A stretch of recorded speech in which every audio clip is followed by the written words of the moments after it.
Hello and welcome back to Cardboard Decoy Plays Kerbal Space Program. So our last mission we went on the uppy downy and it went up and then it went downy. So yeah, real good times basically. What we want to do now is actually we're going to do a little bit of hacks. We are going to launch this. This music, man. I love it. Okay, so we're going to launch this. And by launch this, I mean we are going to go out on an EVA and do a little bit of this. We are going to EVA report, keep data, take surface sample, keep data, and then hop back in, and then recover the vessel. So that's a really easy way to just get some science. That's, you know, really, really cheap and easy. No big deal, and but that's not quite enough for us to actually get any other science research that we really want. So now we are going for the Uppy Downy Mark II. I'm not, just a disclaimer, absolutely, I am no Scott Manley. I cannot get 6,000 research on my second mission. That's just not going to happen. I don't purport to actually be capable of such madness as that man is. It is rather entertaining if you have not heard of Scott Manley and you really want to know about the science and the fun things that you can do in Kerbal Space Program. You're on the wrong channel. You should go watch his. I have no problem stating that because it is ever so true. Hold on, let's rearrange this a little bit. There we go. I want to keep this. This is going to be... Actually, we don't need that. Hold on. I'm thinking I want to put one of these guys on here. I want to put a couple of these guys on here, really, just in case. All right, there we go. You get diminishing returns on science, but there's no reason to like not get as much of it as you can to begin with whenever you can. So okay, so we've got a decoupler, and what that's going to do is start setting us up for staging. And staging is super important because it allows you to do many fun things, of which I will demonstrate here shortly. We want the good fuel tank. We'll get a couple of these going. And, you know what? Let's get 3. Why the hell not? Alright, there we go. And then we want some struts. And we are going to make sure... Well, we do 4. I could do 3, and 3 has some fairly artistic appeal to it. The problem is, with 3 is... hold on. There is no 3. Don't ever let anybody tell you any different. Let's see. No, that's aside from the fact that I really just wanted to make a reference to the oldest running PC Master Race joke that there could possibly be. I just wanted to continue to... Hold on, I'm trying to remember how you rotate these. Where are all my rotate options at? Okay, there's that. Can I... Is that fine controls? No, not really. Okay, hold on. I want to flip these up and down, and it's not letting me, and I'm very frustrated. Okay. One second. Stand by. We're going to throw that away. Where are options? Options? Don't... I forgot where options are. Well, okay. It's neither here nor there. I'll deal with it. Here we go. We'll just build it like this. That's fine. Well, these aren't proper struts. They're just sort of your cheapo depot sort of struts. Let's see. Yeah, that'll launch off, and then we want those to go off at the same time. Perfect. Or that one to go off at the same time, and then we are going to create another, and then for that we are going to have solid fuel boosters like so, and then we will also attach a few more. I don't know what I'm going to accomplish with this, but I want to go fast. Talladega Nights and all of that. Okay, so there we go. There's our first stage, and then our second stage is going to be incredibly phallic, if not maybe a little reverse phallic. We've got our pod, we've got our ability to communicate data. There we go. The controls are a little wonky, just because there's so many of them, so I don't really blame it. Okay, so there we go. We've got our staging figured out. We're going to have these. 12 rockets are going to fire, and then we're going to separate those off, and my main rocket is going to fire hopefully once we're way out of atmosphere, and then whenever that one runs out of fuel and we're ready to return, we should be able to launch that off and then fall and then launch our parachute and survive. So is the plan. Let's go ahead and see if it works. Are you ready for this? Okay, cool. Let's see what happens. Whee! Alright, we are immediately losing control as it decides to start launching sideways. I believe it's called the gravity turn, where you want to actually turn sideways just to start getting some lateral movement to your launch. So it makes it a little bit easier to, well, there we go. We lost some rockets to overheating because of the poor positioning that I put them in, which is fine, We don't need all of them. I had a few extras there anyways. There we go. Those are gone. And that's going to help us get most of the way out of the atmosphere. So they did their job. Let's go ahead and turn up the heat a little bit. There we go. We are at full thrust on our last remaining rocket here. And let's check the map. What's our height at? Oh, there we go. Apoapsis is not anywhere where we want it to be. So let's go ahead and straighten out the rocket a little bit. I'm hoping that we can at least get some reasonable height here. But at the rate things are going, it's probably not going to be the case. We're going to make sure we're still going faster, but yeah, we still want to be going up. I'm just, I believe your specific impulse for a lot of rockets is better at lower throttles. So I'm just trying to conserve fuel by not wasting all of it in one go. And yeah, as long as we're encountering less and less resistance from the atmosphere, it should be fairly easy to get up in the air. So that's the plan, at least. That's what we're doing. Okay, so aside from the fact that this is like the perfect platform, okay, hey, look at that. We are going to achieve a reasonable height for our purposes. So what we want to do in order to establish an orbit, so basic rocket science 101 is there is not necessarily zero gravity in space or orbit. They're still under gravity. The plan is to go so fast that you just repeatedly miss the Earth. That is an extreme layman's way of explaining that. But so you've probably seen the illustration of the cannonball being shot further and further until it circles back around to hit the cannon. That's basically what we're doing. What we need to do is get up to about 8 kilometers of delta V. Delta V is one of the harder concepts to actually grasp, I think. Okay, this is close enough. We're 17 seconds away from apoapsis, which is the highest point of our orbit. And what we're going to do is start burning as fast as we can here. And you can see that orbit starting to slowly go outwards. We're having a little bit of issues trying to control our rocket here. I wish I could see my fuel. Yeah, it's not going to let me do it. Okay, that's fine. There's a couple mods that would really help right about now that would show me data that I would like to look at in order to make sure I am not totally screwing this up. But let's go ahead and cut engines. I forget the button for cutting engines immediately. I'm going to have to relook at all of these controls. It's been a while. Okay, we haven't really achieved orbit.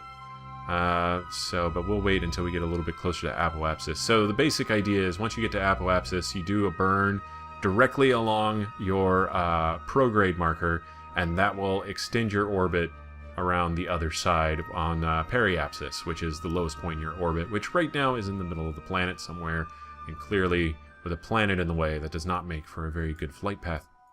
So the goal is to try to raise periapsis out of the planet, achieve an orbit, and all will be well. And then we can start going on EVA missions where we take a bunch of data from above the planet and whatnot. Speaking of which, let's go ahead and do that. We're going to observe Mr. U. Alright, keep data. That's worth some science. And observe Mr. U. Keep data.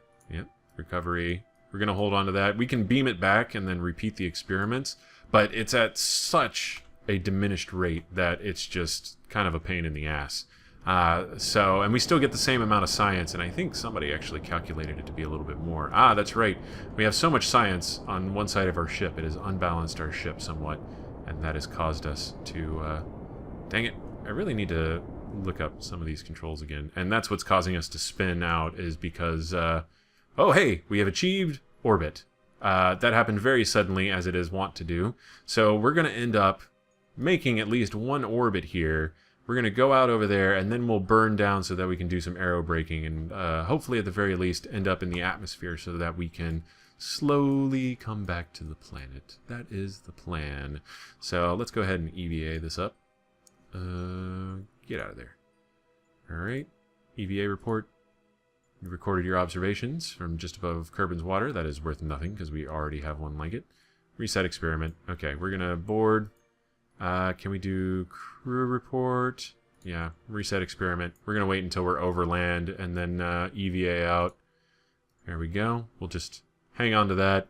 Wait for a second. Cannot warp while Kerbals are on a ladder. Yeah, that makes sense. So, let's see. This should be just enough. Kerbin's grasslands. Yeah, that's what I wanted. Okay, board. And then speed up. And let's see if we get over any other particular terrains. What will end up happening is I think I will get into high orbit. And that's worth its own set of data. So, good stuff. Not a bad deal. Let's see. There we go. Come on. There we go. All right. No, that's not what I wanted. I want this screen. Oh, it's not going to let me do it. Oh, it's because I'm in time warp. That's why. All right. So if we slow it down, we are going to crew report. Yes. From space, high over Kerbin. Keep data. All right. Cool. That's what we wanted. We want to EVA now and do an EVA report. High over Kerbin. There we go. We are good to go. I need to re-grab that and board. And then we wait. We wait for a little bit until we hit apoapsis again so that we can lower periapsis back into the crust of Kerbin. And that will mean that we'll be able to make it home at least. So right now we don't have a lot of fuel, so that's why I'm kind of being a little conservative. I could try to wing it, so to speak. There we go. Whoa, okay, almost missed it. It's very easy to warp a little outside of your bounds. Okay. And now we're about 20 seconds away. So we want to line up with our retrograde marker. If I could find the retrograde marker. Retrograde marker. Is that it? Yeah, that's it. Okay. Sometimes it's a little hard to tell because I look for the X, but I think if I look at the points on the outside, it should be fine too. All right, we're lined up with that. We're going to fire the rest of our fuel here. And yes, that is going to get us home. So, just in time because we are out of fuel, which also means that we can go ahead and jettison the last part of our ship there. Good stuff. And we wait yet again. So, we'll speed up. It's entirely possible, too, that at this particular angle, I have sped it up so fast that it actually shot through the planet and missed it. Just because it skipped that one particular frame, I would have been in there. So, otherwise, it does automatically slow down whenever you get to certain points of elevation. Like your elevation above the planet, as it gets closer and closer, it keeps you from being able to warp at certain speeds. So, now we're just going to re-enter. Once again, without mods, re-entry is not particularly threatening. Oh, you can see that moonrise. That was cool. That was cool as shit. I love this game. All right. And now we are going to descend just a little bit. We don't have to worry about things flying off. Right now, the only things that are really affected by atmospheric re-entry are solar panels, and we're not going to be worried about those for a while. Man, that is cool! It almost looks like a Death Star. That's not a moon. Yeah, it's actually a moon. Oh, well. Alright then, if you say so. Yes, so we are re-entering. We can speed it up just a teensy bit. Try to get this going. Come on, come on, come on. You can do it. Good times. Great oldies. Woo! So pretty. Alright, we're going to go ahead and, for realism's sake, for whatever passes for realism. There we go. Let's pretend there's a heat shield there. Our science doesn't matter too terribly much at this particular juncture. And we descend towards the surface. Huzzah. Good times. That's either phallic or looks like boobs. I can't tell. The whole thing is just... I should watch that. Not too closely, but be aware, be advised. Big old space penises flying through. Yeah, not to be confused with the EVE Online space penises, of which there are many. So, yeah, it'd be kind of interesting. I wouldn't mind trying to build like a Titan class cruiser in this game. Unfortunately, there are limitations to that end. that make it very difficult to try to achieve something like that. People have tried, and then the game bugs out and destroys everything. So it's not nearly as fun as it could be, in my opinion, but, you know, all we have to do is cross our fingers and hope that there's appropriate patches or upgrades to the Unity, Oh, you know what, we should probably deploy our parachute. There we go. That'll bleed off a little bit of extra speed. Unity engine, there we go. Yeah, this whole thing was made in Unity, so, you know, it works out fairly well. There we go. Notice that it's at about 1,400 meters above the ground, but this usually deploys at 500. That's because that elevation does not account for terrain. It's just sea level, which makes things like landing on the moon or trying to do rocket landing, rocket-assisted landing and takeoff and all that other kind of stuff a little tricky. Just a little bit. Also, if I accidentally slip into an Irish or Scottish or whatever accent, I apologize because I watch a lot of Scott Manley. I'm going to plug him probably like every video just because the dude is amazing and cool. But he's got like an incredible accent, and playing Kerbal Space Program now by association makes me want to slip into a goofy accent that is not my Northern American USA kind of accent. So if I do that, apologies. I don't mean to. It's a very subconscious and involuntary sort of response to flying rockets through the air now. Thank you, Scott Manley. This is what you've done to me. Okay, so we're going to go on one more EVA because we want to get a surface sample of the grasslands here. Oh, wait, no. Hold on. Wrong button. There we go. Let's walk over here, and we will get a surface sample. Keep data. Let's see if we can get an EVA report. Yeah, we can do that. Spacesuit is not necessary. He is correct. And then plant a flag. Why not? Whee! And we have planted a flag. I'll have to change that into something custom eventually. But site name is going to be obligatory flag. There we go. We claim this name, this land. We claim this land in the name of Kerbal and all Kerbalic subsidiary peoples. Let's board. There we go. Recover vessel, and let's see what kind of science we got. Hey, this is working out about exactly as I thought it would be, with about 1 launch per episode. That's pretty good. 74 science, not too bad. It's not 6,000, but you know, not all of us are super brilliant at this game. All right, recovery of a vessel returned from Kerbin orbit. Mystery Goo observation. You can see the diminishing returns in action there, because we basically got it from the same place, and so it went from 10 to 2.3 very quickly, and we probably could have been in high orbit and gotten a lot more science from that, but no big deal. We're not going to cry about it. Surface samples from Kerbin's Highlands, EVA report, all good stuff, good science, done, and research.